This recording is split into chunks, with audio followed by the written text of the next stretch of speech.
మంగళగిరి ఆలయ నిర్మాణం ద్రావిడ శైలిలో అద్భుతంగా రూపొందించబడింది.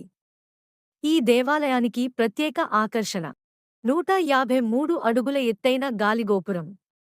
11 అంతస్తులతో నిర్మించిన ఈ గోపురం దక్షిణ భారతదేశంలోనే ఎత్తైన గోపురాలలో ఒకటి.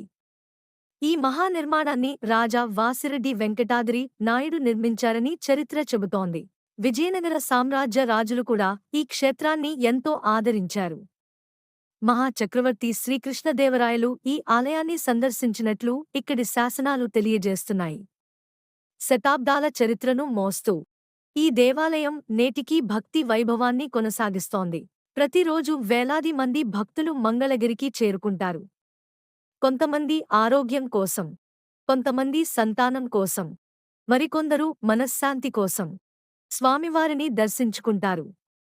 భక్తి, విశ్వాసం, ఆధ్యాత్మిక శక్తి ఈ మూడు కలిసి మంగళగిరిని అపూర్వమైన క్షేత్రంగా నిలబెడుతున్నాయి. స్వయంగా పానకం సేవించే దేవుడు, చరిత్రను మోసే గోపురం, భక్తులను కాపాడే నరసింహస్వామి. ఇదే మంగళగిరి శ్రీ లక్ష్మీ నరసింహస్వామి దేవస్థానం.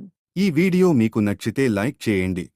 మా ఛానల్ను సబ్స్క్రైబ్ చేసుకుని బెల్ ఐకాన్ను ప్రెస్ చేయండి. ఇలాంటి మరిన్ని భారతీయ దేవాలయాలు, చరిత్ర, ఆధ్యాత్మిక విశేషాల కోసం మా ఛానల్తో కలిసి ఉండండి. ధన్యవాదాలు.